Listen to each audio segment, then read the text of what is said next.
GiveAMile for me, the reason I founded it, the inspiration behind GiveAMile is I had a really good friend, Ryan, who passed away from brain cancer. It was a life-changing experience. You know, he asked me to be beside him, and he said, "Kev, I'm going to need you to help me get through this, and you know, I want you to be there for me and be somebody I can talk to and confide in." And it was an incredible year and a half. You know, I remember one of the moments when, you know, in Ryan's journey, they realized there was no more treatment, and they said, you know, there's nothing else we can do. There's no other forms of treatment. And we had this incredible community of support around Ryan. So people were calling me saying, you know, what can we do for him? Can we get him this? Can we take him to, you know, this golf course or on this trip or what have you? And talking with him, he said, you know, Kevin, the thing I want is I just want time with my family and the people I love. Near the end, the doctor saying, I can cut back the pain drugs and he can be awake more so you guys can have conversations with him. And we were all able to say that you don't need to do that. We've said everything we need to say, and we feel he can be at peace now. And so that was an incredible moment to be there and be able to say that.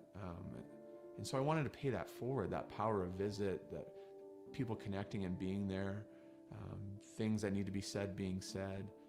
Maybe it's just holding a hand, maybe it's just hugging people, but that sense of love and compassion. And that is really what the essence of GiveAMile is all about.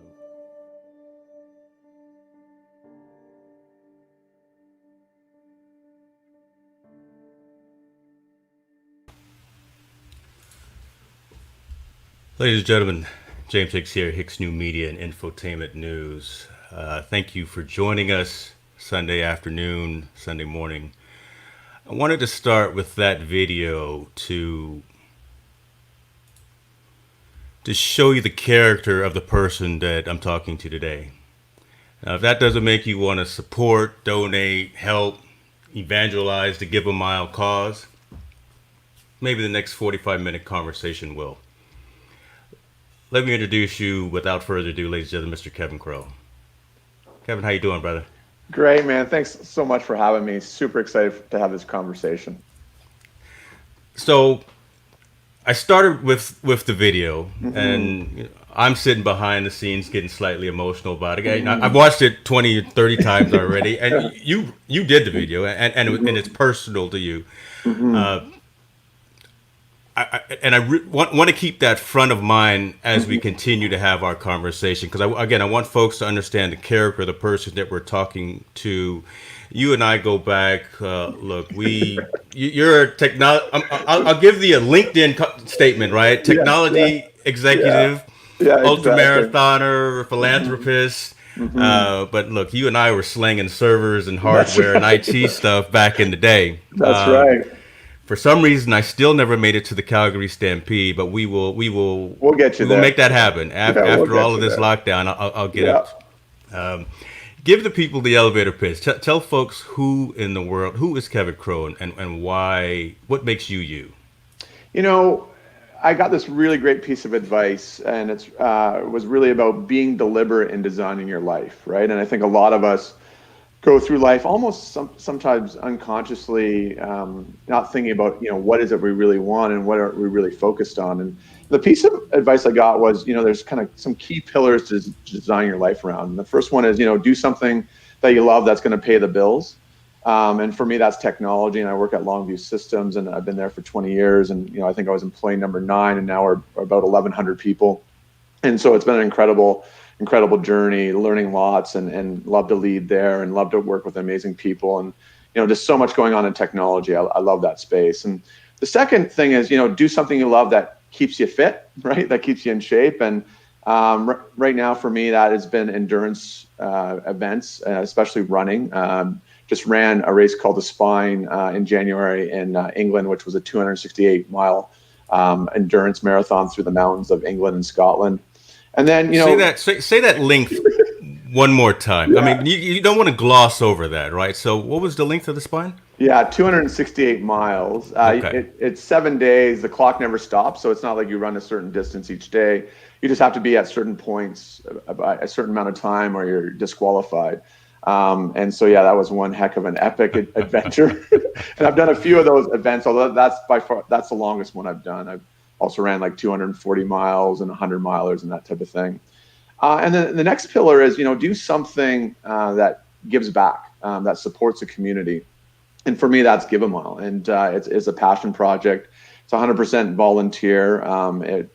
Inspired by my friend Ryan and his passing from brain cancer, and just an incredible, heart-growing journey. We're up to 700 flights given, and as we continue to grow. So that amazing pillar. And then the last part of that design is, be surrounded by an amazing network of friends and family, right? People that support you, people that you're invested in.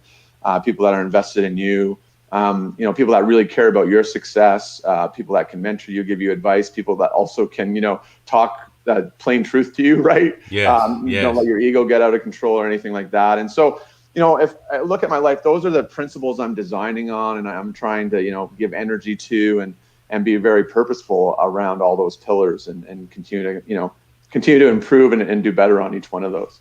Yeah.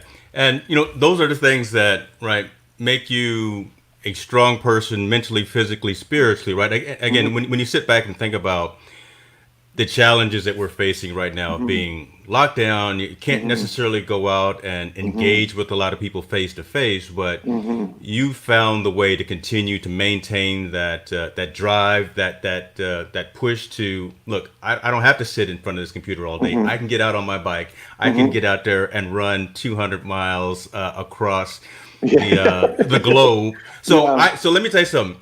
I've been watching. It's called The World's Toughest Race. Yes, absolutely, man. It's on Amazon Prime right now. Absolutely. Me and my wife are watching this. Yeah. Every time I see him, I'm thinking about you. Yeah, thanks, That man. Yeah, it's incredible. and no, that's what you're doing, right? You're going through all these just Mm-hmm. incredibly insane obstacles, running, Yeah.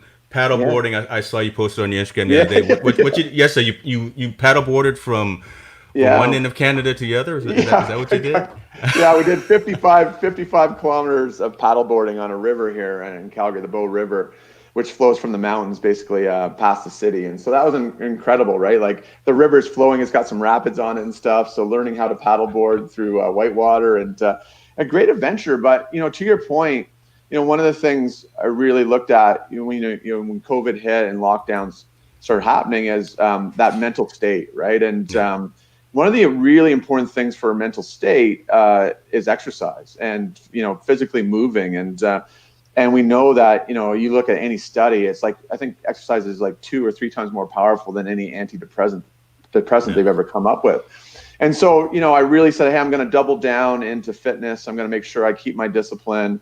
And it's not been easy. Like, I think for everyone, right? It's just, there's been, lulls where you just lose that energy, and it's sometimes even hard just to get out of bed. But, just keeping that discipline and making sure that you're moving, and that, the paradox of exercise to me is when you want to do it the least is when you need it the most, right? So I agree. the toughest Yeah. days are the ones that are the most important. And, I think one of the big things to do there is just kind of chunk it down. And, sometimes I tell myself I'm only going to run for 5 minutes, right? Just put your shoes on and run for 5 minutes and you're done for the day.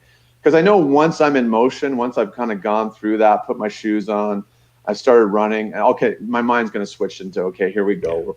We're out here. Let's do this, right? And so, just chunking things down, making them manageable, not thinking about the big thing in front of you, to me is, a really good lesson. Obviously, an important lesson when you're running things like 268 miles and that type of thing. Never thought of those races in their entirety, really. I always thought of them when I was in them in smaller chunks, right? More manageable chunks.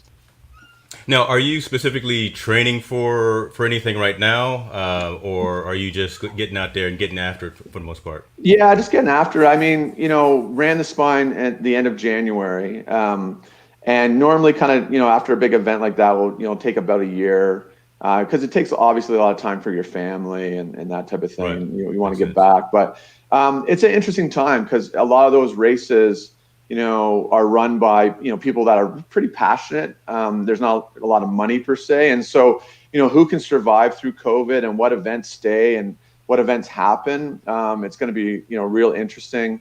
Of course, there's also people that are thinking up new events and, some creativity to the mix. So going to keep an eye on that whole ecosystem and, fingers crossed that a lot of those independent organizers can get through this and can keep events running. And like I said, hopefully some really new creative stuff comes out as people have time to reflect on what they want to build. Definitely. Now, again, I've been watching this one on Amazon Prime. Yeah. Trying not no, and we're gonna get into GiveAMile, definitely. But man, I'm just dialed into how in the world a single person can trek across. Yeah. So give us a little idea in terms of what the training looks like for you, right? I mean, is it a lot of focus on the nutrition? Is it focused on, again, your cardiovascular, being able to traverse so many miles, like either on a bike or whatever the case would be? Mm-hmm. What specifically do you do from a training perspective to get ready for that? Yeah, like if you look at the Spine, which was the latest event, to me, one of the things I love about those big events is there's not really a textbook decided way to train for these yet, right? They're pretty unknown. They're very new. Only a few small number of people have participated. So people are still trying to figure out, okay, what's the best way to actually train for these events? So my theory that I follow is really, I train 6 days a week and then I have 2 long days back to back. So, I'll literally run 6 days and then, on that Saturday, Sunday, they'll get, I'll build up to where I'm doing in the entire week about 110 miles is what I was kind of topped out for the Spine. Okay. And so on the Saturday, I would do maybe like a 35 miler. And then on the Sunday, I would do like a 25 miler or something so that your body learns how to run tired. And that, a lot of this is kind of that muscle of kind of discipline, right? Like everybody, and I'm sure you saw it on the Eco Challenge as people talk about the mental game, right? Like how much more mental it is than physical. And it's so true, right? Like it's just, the thing about running long distance for me and the training is, you're testing your mind, you're getting your mind used to it. You're zoning in on your nutrition, what clothes work under what certain weather and that type of thing. So you're kind of getting all that system dialed in, and it's almost like a muscle memory when you're in those races, because as you're going without a lot of sleep and that type of thing, your body actually almost, it feels like it's on kind of almost like autopilot because it's done so much of that training. Yeah. And, the one thing I do stress when I talk about it to people is, the thing about training for the Spine was it's about running. It wasn't about reading about running. It wasn't watching YouTube running. It was, you got to go out and run, right? It's about action. And yeah, you can educate yourself, but it's really around, time in, I live by the mountains, so I spent lots of time in the mountains running. We went out and did this. It was called the West Coast Trail, which is like an 80-kilometer trail. Yeah. We ran that as a training run because it's really around, rubber hitting the road and getting out there and doing that type of thing. Yeah, you do watch nutrition, especially like the nutrition for when you're running, what fuels you when you're active and that type of thing. I came across this book, which I really love. It's called With Winning in Mind. It was written by a gentleman who was a like Olympic sharpshooter. Like he had been highly ranked on the U.S. team, went to the Olympics and ended up only getting a silver. And he really started investigating the mental game of, why people win. And he'll say, like, I think it's 90% of the winning is done by 5% of the athletes, right? But everybody's kind of at that high level. Okay. And why is that? And he really talks about understanding the process and kind of falling in love when you feel good in the process. So, we like to visualize, people talk about visualizing like the finish line and that type of thing. But he talks more about like visualizing, the moments you feel really good, like, the moment you hit that home run, how'd you feel? What were you sensing? And repeating that in your mind. And to me, that was one of the things I really focus on in the running is when did I feel good and how did those moments show up and, what was going on in my mind and trying to keep into that mental state. And, through that 268-mile race, you have to make a lot of decisions, and you have to make a lot of decisions on when you're super mentally tired. I think, and, it took me 6 days to finish. I think I might have had, 4 or 5 hours of sleep through 6 days. And so really trying to make good decisions and rewarding, being really happy about just making good decisions through that race. So those were the things that are really kind of focused on in my training process, but always learning, always adapting. Yeah, and I bring that up, and I'm glad you went down that path, because it's more than just the sport of it, right? There's right. life lessons. There's things outside of just taking part in that activity that you seem to bring with and bring out of that experience that really resonate, right? I mean, you become stronger again, physically, spiritually, and mentally, just by preparing yourself to go out and do this challenge. But what you get out of it is more than just a medal at the end, right? And hypothermia, possibly.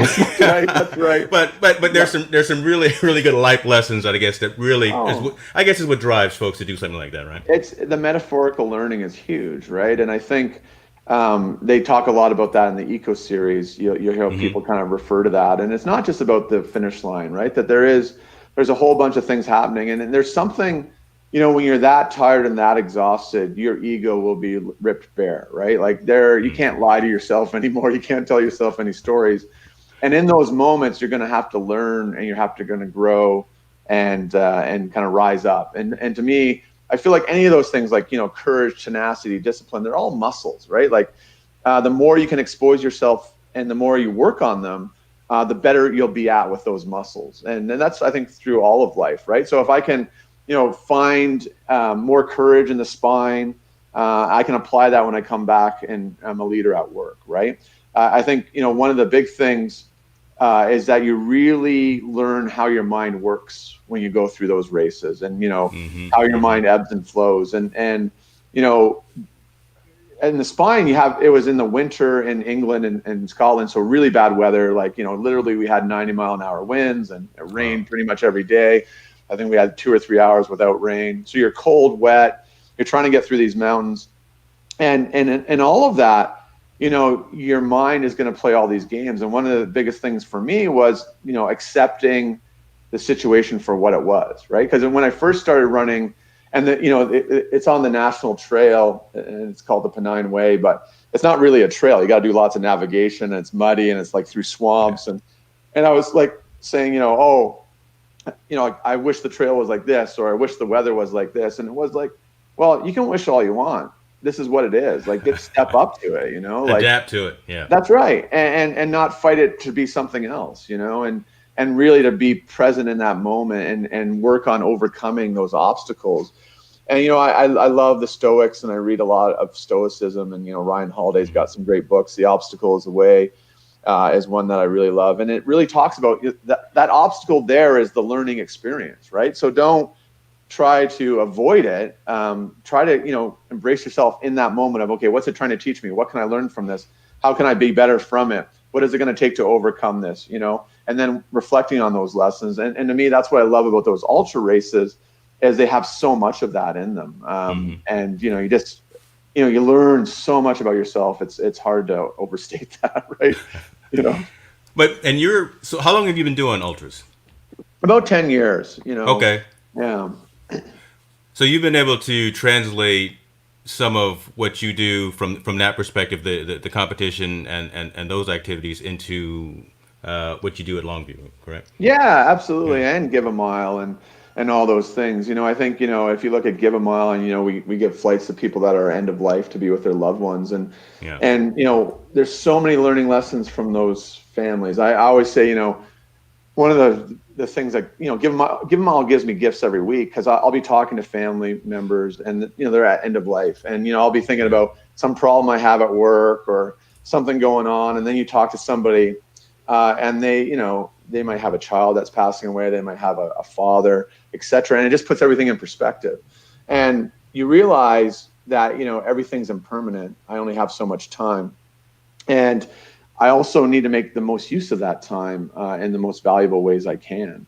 And they constantly allow me to reflect on that. And that helps me, go on these adventures. I know that, I'm at a certain age, I'm no longer going to be able to do these adventures. So embrace the moment now. If you want to go do them, go do it now, right? Get the learning lessons from it, apply that to life. And to me, that's why that purposeful design on those pillars has been so important for me, because each one is providing kind of a wisdom in that ecosystem to be better at all those areas, and become a better person through all of it, hopefully. Definitely. Oh, you definitely are. And I did see the recent milestone. What was it? 700 miles given 700, and yeah, 700 flights. Yeah, we just passed our 700 700th files. flight. Yeah, And the big goal or the big idea, I yeah. mean, as you call it, is a million miles. I, I That's the want stretch goal, right? I a, mean, bill, we're going to surpass that. a billion, a billion. We want to do I'm a sorry. billion I on didn't the want to. beach. Oh my goodness. I Yeah. didn't want to cut you short there. I said a No, million. man. No, We're going for a billion. you got to think big. When I looked at, GiveAMile, and, I lost my friend Ryan and through brain cancer, and he was in the hospice the last few weeks of his life, and they did an incredible job and looked after him. And, his family, had a chance obviously to be with him and not care for him, just be with him as the hospice did the caring, and an incredible experience. And when he passed away, I knew I wanted to do something for him, because he was such an incredible person and had such an impact on so many people. But I didn't want to just do something that was already out there in the ecosystem. I knew it needed to be unique and new. And I heard this crazy stat that, in the world, there's about $10 trillion worth of unused loyalty miles and points on a global basis, right? 10 trillion. And we said, well, we had seen all these families at the hospice that were trying to say goodbye on Skype and, that type of thing, because they couldn't afford a flight. And we said, well, why, if we have those people donate those travel miles, small amounts, you give 1,000 miles, I give 1,000 miles, and then we get those mothers, fathers, brothers, sisters, sons, daughters on planes, we can give these families visits, a chance to have a last visit. And we started that. We're just going to, in January will be our 7th year. We'll be wrapped up our 7th year. And so we've done 703 flights. 151 of those have been international, flying someone in North America or flying someone from North America to see a loved one. And each one of those 703 flights has been an incredible story, incredible, just you realize how grateful you are for your life and everything you have, because there's people that have immense challenges that they're overcoming. There's people that, come from all very different backgrounds and have families in different positions in different states, and just to give them a gift. We've had people that, fathers that have disowned sons, and on their deathbed they realize that's a mistake and they want to have one last conversation with their son before they pass away. Wow. How powerful is that son's going to get on that plane and go see him. We've had a son who went to visit his mom. She, was an alcoholic. She abused him. She was on her deathbed. She wanted to make amends. He got on that plane. An incredible story. We had a woman, she was looking for her birth mom and found her birth mom only to find out that she was in palliative care. She hadn't seen her since she was 2 years old. And so we flew her to the hospice, and we talked to the nurses afterwards, and the nurses said, the woman, the mom was in distress, right? She was like, you could just tell she was not having a peaceful death, right? So there was just a lot of uncomfort. And then her daughter came. They had this amazing hug. They had this amazing conversation. And I believe her mom passed away a couple days later. And the nurses said you could just feel the peace come into the room, right? That closure had happened. Yeah. And so 703 of those incredible stories. And obviously we want to do lots more. We want to get to 1 billion miles. I think we're at about 23 million miles used so far, donated. And obviously want to make many more flights happen. Oh. Man, it's definitely happening. And again, that's really why I wanted to start with that. And I will make sure that within the show notes afterwards that I know I put the site up and put the donate or pledge now page, but I want to make sure that folks see that. And look, right now, no one, for the most part, is traveling anywhere, right? That's so right. So we've got the capability to utilize, and why not give to a very worthy cause? Yeah. Because, so many folks are in that stage, and then you've got so many other things on your mind, right, at that particular Absolutely. point in life. So well, why not? It's so financially exhausting when you're dealing with terminal exactly illness, right? If you've got somebody that's ever dealt with cancer or that type of thing, and I know Ryan, like even in his situation, he was a professional. He had made good money. He was working hard, but he had to stop working, obviously, and he had a young son who was 4 at the time, and his wife, and it, all the finances just added up, and you don't want that additional stress on families. It just obviously wears them out. Now, the other thing is we're 100% volunteer and it's a 100% donation model. So any miles or money donated to flights, 100% of that's going to go to the flights. And as you saw, I see you showed the website, you can donate to specific flights so you know exactly which family you're helping. We want you to be connected to the impact. And then, you know, we raise funds to run the organization separately. So you don't have to worry, 100% of your donation is going to go make those flights happen. And, you know, you look at those families and it's an incredible moment because, you know, they're basically a 180 is happening. They're in a situation where they're like, I'm never going to see my father again, right? He's about to pass away. And all of a sudden they get connected to GiveAMile and they're like, hey, we have a flight here for you. You're going to get on there and go visit your dad. So I can't tell you the emotions through those phone calls and obviously connecting with those families. It's just incredibly, you know, just grows your heart. I know when I first started giving flights away, I get on the phone and I, you know, tell families, hey, I have a flight for you. And there'd be this big moment of silence. Right. And I'd be like, hey, it's totally legit. Like, you know, just check out our website.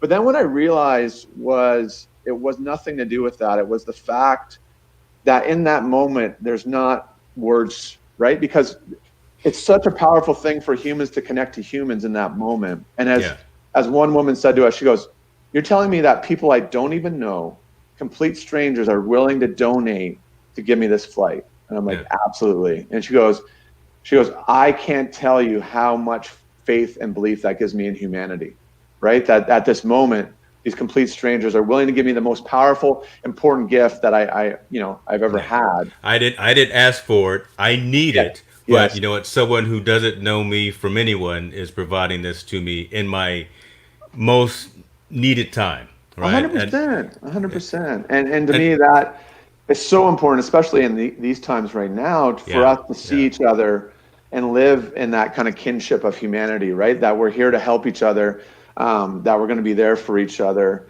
And, you know, through COVID, we've seen, you know, we had a record July of flights. We gave around 20 flights away in July. Okay. And it's most of the applications coming in are, I was laid off by COVID, right? I can't financially afford this because of COVID. And so obviously, you know, people are still in hospices and people are still in critical care and we got to get family members there. We follow all the, you know, COVID rules in place of, you know, people having make sure they get tested before they go in, or, you know, they have to wear a mask or whatever that is. We work with the nurses and social workers to make sure we follow that. But, you know, family members still need to be there and still need to support those loved ones for sure. That's true. So definitely kudos on that. What is, I know the ultimate goal or the continued goal when you reach $1 billion, you're not stopping. So I mean, but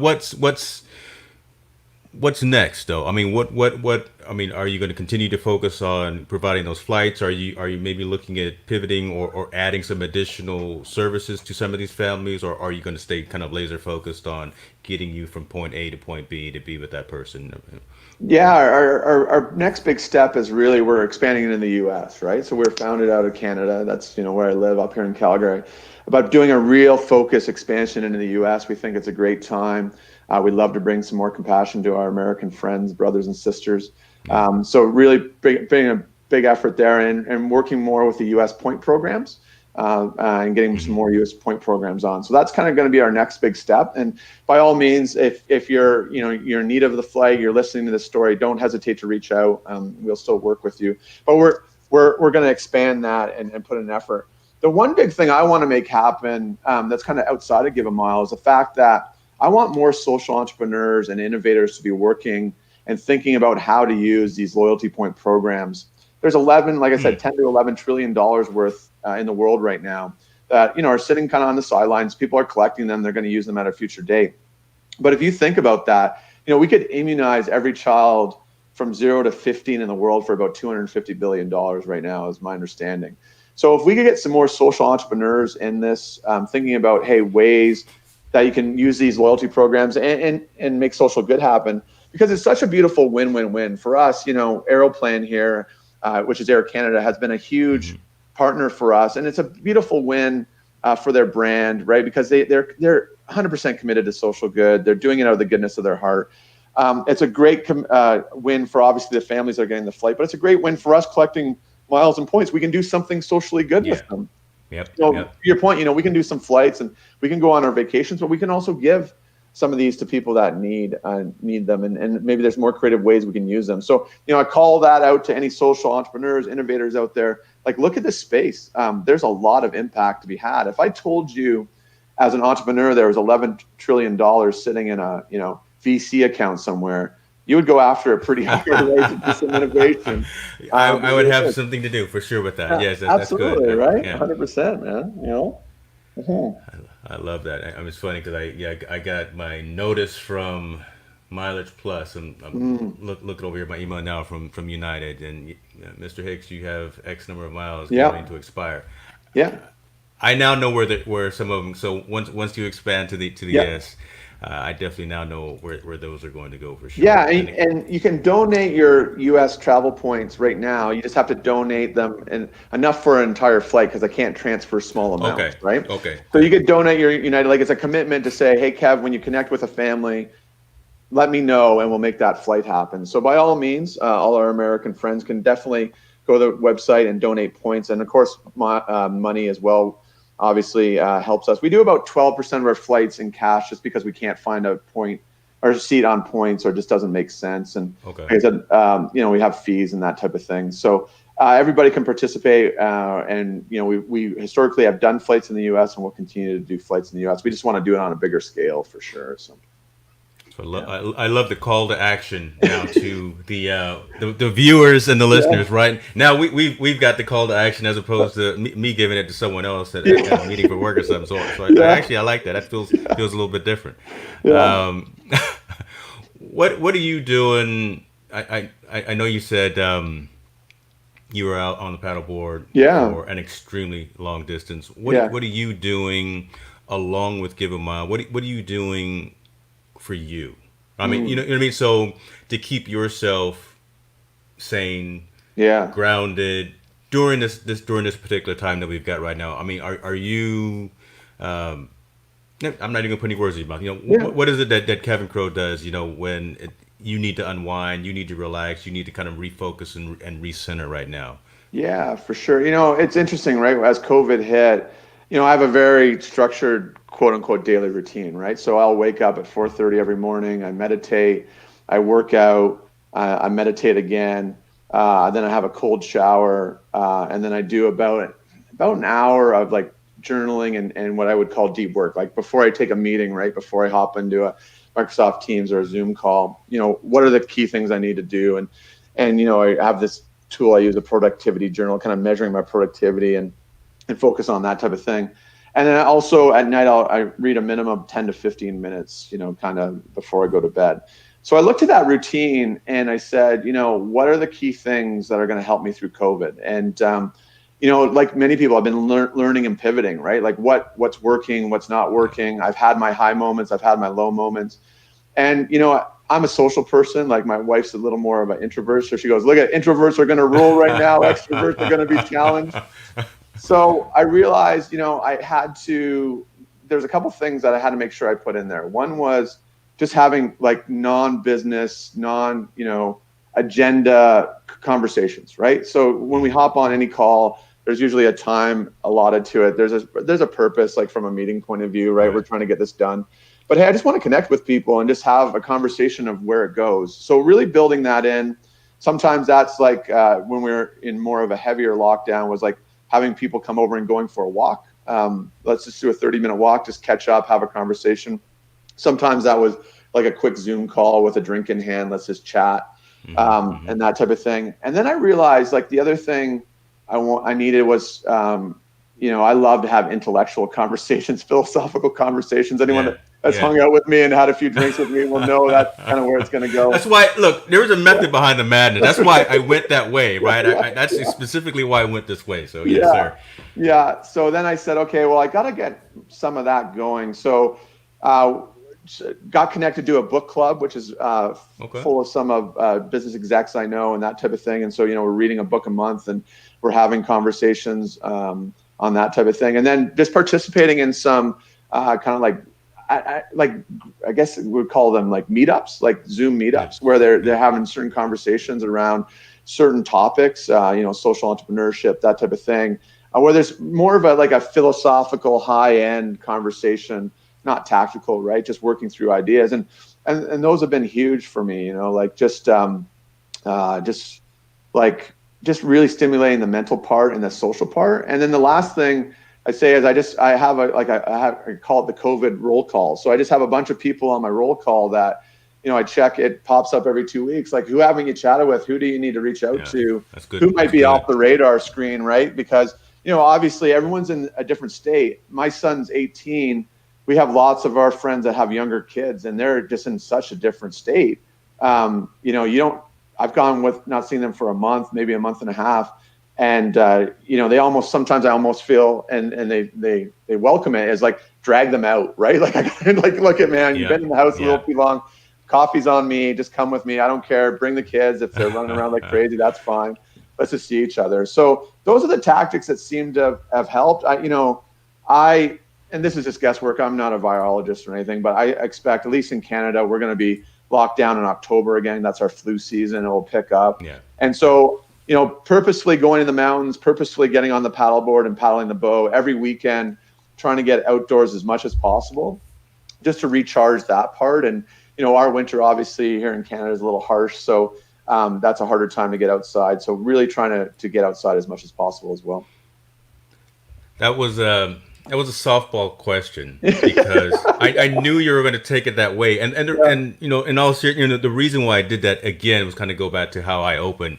Yeah, I want folks to understand the character of the person that I'm talking to today, and the fact that you consciously take that time for yourself every day to look after yourself, and then handle your business. And then you look out for the folks that are around you, that sphere of influence. I mean, that's incredibly critical, and you know, we can forget that, especially at times like this right now, when we may have the blinders on and we're focused on maybe woe is me or whatever's going on. But stay cognizant of taking care of yourself, taking care of folks around you. So again, I just wanted to hear that dialogue and let other folks hear it as well. Well, and one of the most important things inside that formula, and I think, you know, there's several quotes, and I won't get them exactly right, but if you're feeling sad, the best thing to do is go help somebody, right? And to me, that's what GiveAMile has been huge.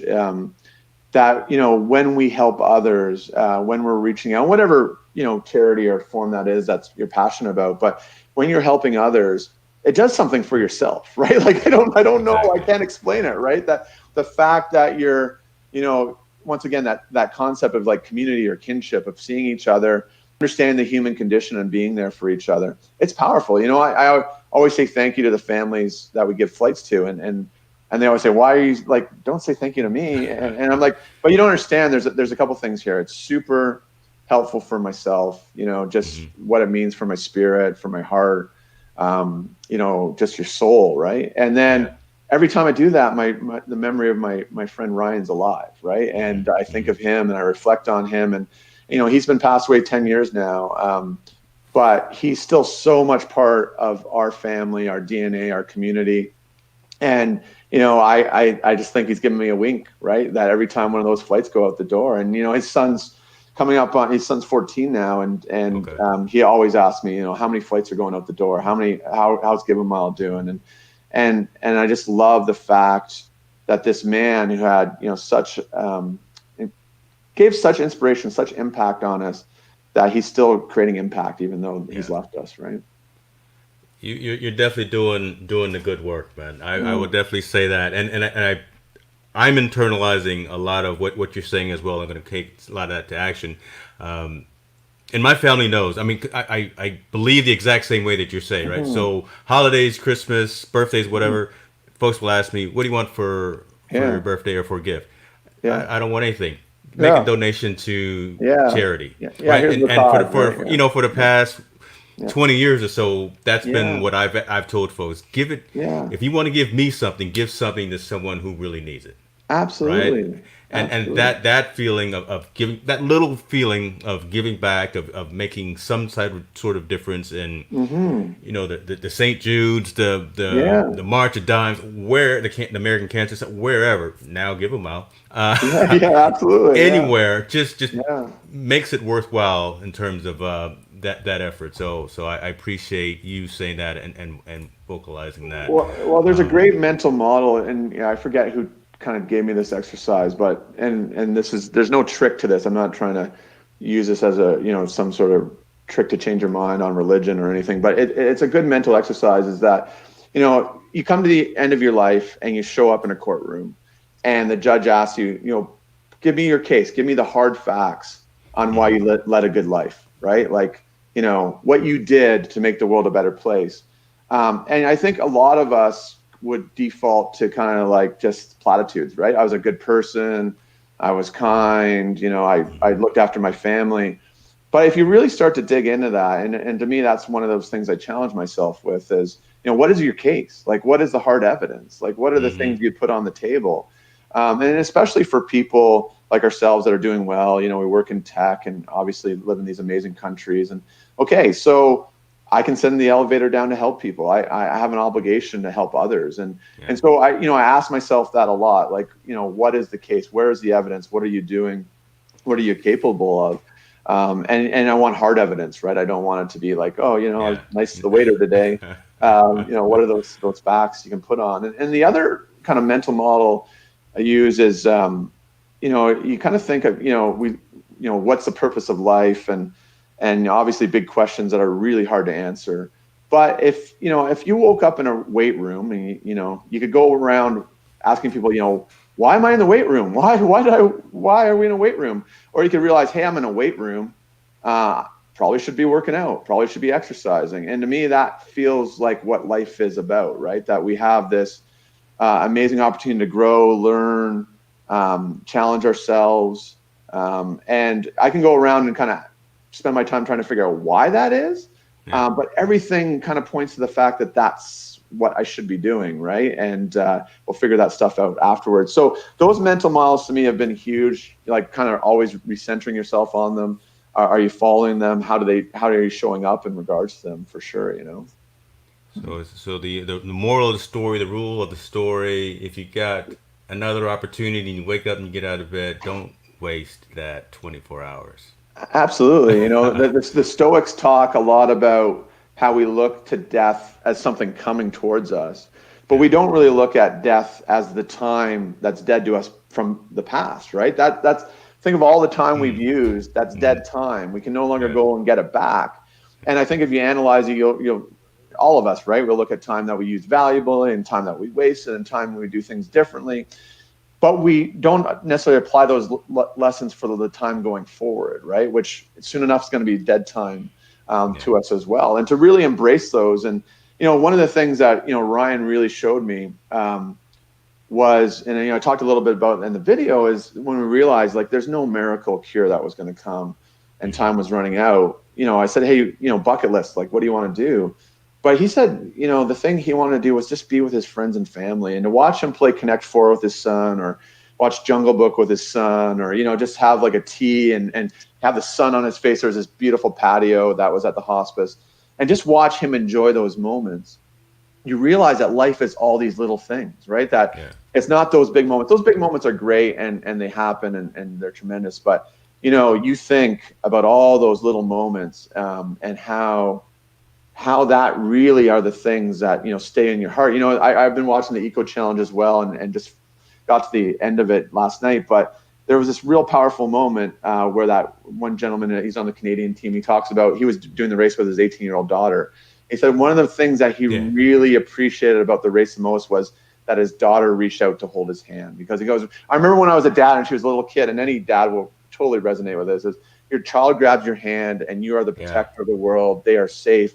They just look to you with this awe. And as obviously they grow up, that's not going to happen ever again. And he said just to have that moment back where she reached out to him and she was dependent on him and she looked to him for that guidance was just so powerful for him. And to me, that was like, beautiful moment that I had to reflect on, because that is so what life is, right? Small moments that we can take for granted so easily. So put the Snapchat down, kids. Put the TikTok away and go out there and do something. And don't give me any spoilers, because I'm still a number of episodes behind. So I don't want to know who won. I know who I'm rooting for. I'm rooting for. I'm rooting for Marty, the guy with Alzheimer's that's racing with his son, right? I know they're not going to. I know they're not going to win because they're pretty far back, but I'm rooting for them to continue on. So incredible story, incredible father son, and once again, a great example of seizing life in the moment of life, right? And not saying, hey, I'm going to let this disease, quote unquote, put me in bed or, put me out to pasture. He's out there racing. His son's with him. You can see that spirit in him, right? They're overcoming the obstacles of that disease. Like, it's just a beautiful story. Yeah. It's almost like it was meant to be, right? I mean, we're watching that together. We're having this conversation. Right. Look, everything is lining up. If I played the lotto, maybe I should go out and put some numbers down and say, if I played the lotto. Well, the universe, I've always said, it feels like the universe has conspired for us on the GiveAMile side. And I feel like whenever you set your mind to something and really set your mind to something, it feels like the universe will conspire with you. It doesn't, I'm not saying it's easy and everything lines up, but, Ryan, who turned out to be, an amazing friend, like a brother to me. I kept kind of having these weird situations when I was growing up. Like I dated this girl in university that she had dated. I grew up in Niagara Falls. Ryan grew up in Saskatchewan, which is kind of in the west of Canada. So we didn't live anywhere close. But I dated this girl in university that had dated Ryan when they were in high school together, and she told me all about them. And then a friend of mine was hitchhiking across Canada, got picked up by Ryan, and got dropped off at my house, but never met Ryan. And then, working at Longview, our first manager of HR that came in when we were about 50 people, I introduced myself to her. We were talking, and I made the connection that her husband was Ryan. And he not only was he in Calgary, he lived just around the corner from me, right? So it does feel like the universe, there is some magic to it, that it does conspire. I use the example, like if I said, how many green cars did you see today? You'd probably say, I didn't see many. But if you and I started really focusing on finding green cars, we'd get really good at it. We'd probably, we'd be asking our friends, and they'd be like, oh, my uncle has a car rental business. They have all tons of green cars over there. Like we could really start putting our energy into it and really unfolding the fact that there's a whole bunch of green cars everywhere. And to me, that's what GiveAMile has been. It's been for the community, by the community. We keep bumping into people that just keep helping us make these flights unfold. I can't tell you how many times, there's obviously this kind of angst, right? Because you're reaching out to these families, letting them know you have flights, and you obviously need to fulfill that, and you need donors and that type of thing to do that. And we've had some big requests. We had a woman here in Calgary. She was originally from the Philippines. She was in her mid-30s. She got diagnosed with terminal cancer. She had two small children here.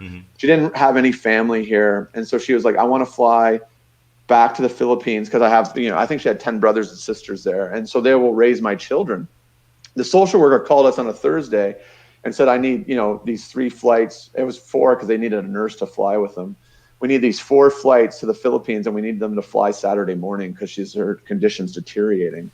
Wow. And so I'm like, I don't know. That's obviously a lot of miles, but literally called 2 donors and went to that woman's house the next day with the tickets, and she made it to the Philippines and her children to her family. So like, there's something to be said about that, right? The fact that as you put it out there, people show up and are willing to help, and just, I know with the news and everything, it can, I think it skews the world in the wrong way, because the people that I bump into have been so willing to help and have such amazing hearts and have been there for us in whatever way they can.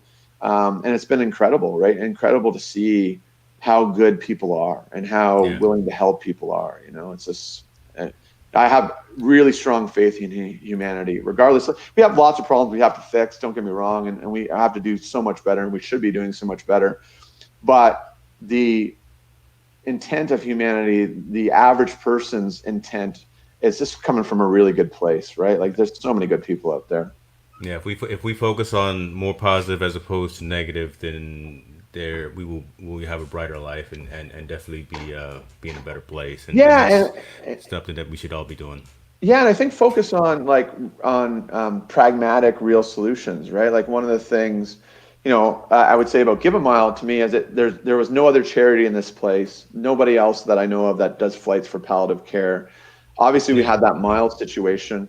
To me, that was I didn't come up with just myself. I have team of volunteers working with me. I have about 30 to 35 people dedicated to this, and that was filling a gap and filling a need. And you know, you have to roll up your sleeves and make that happen. And there's a lot of hard work put into that.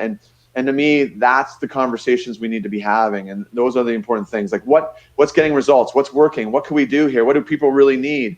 You know, a lot of times I feel that, you know, it's kind of more at that philosophical level, and we don't really understand what's really creating impact, what's really creating results. And that's what we have to drive. You know, if I think of GiveAMile, you know, because we work in obviously the for-profit space on our jobs, our daily jobs, you and I, and I always say, you know, GiveAMile, our number is not a revenue number. Our number is a flight number, right? Like that's the truth teller, right? We're here to give flights away, and we want to give lots more flights away. That's our purpose. And at the end of the day, you know, we can do all these other things, you know, have great social media content or whatever, but if we're not giving flights away, that's not our purpose, right? That's where the rubber has to hit the road for us, and we have to drive towards that impact, make that impact happen. And that's the focus. And you know, I want to leave it there, right? Because that's the focus of the conversation, and I really want that to resonate. Again, I will post as much information as I can from my third person view looking in to make sure that folks have that. Kevin, man, thank you for spending a little bit of time, brother. You know, it's Sunday afternoon. I'm probably going to go cut the grass. I don't know what the family's not here yet, so I may just like I say, jump on the Peloton and like work off and do some of that, because I don't have gym access right now, but I may need to go do that and work off some of the wedding cake and all that I had this weekend. Oh yeah, absolutely. Peloton for you, man. Yes sir.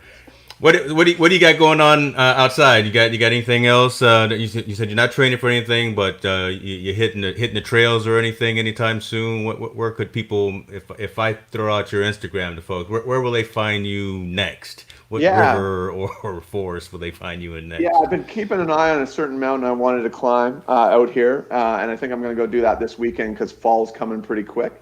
And it's one of those mountains that's kind of off the beaten path. There's not a lot of maps or written up information on it. So I'm really looking forward to that. And then we're going to try to do a longer paddle of the Bow River. We did 55. We're thinking we can maybe make it over 60 here, maybe more up towards 70. And so those are the two things I want to get done before the end of summer, call it, you know, before mid-September, from a, you know, adventure point of view. So fingers crossed we'll get those fit in. So. I was going to say before midnight, before you go to sleep tonight, but I don't know. I'm just going to leave it at that, right?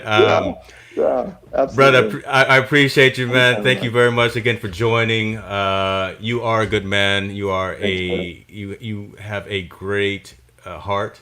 Thank you. GiveAMile, I think, is phenomenal in terms of what you're doing, what you're providing, and I will do my little part to help contribute to that as well. You're good folks, man. I'm glad we were able to catch up. Absolutely. And take care of yourself, man. Thank you, sir. All right, brother.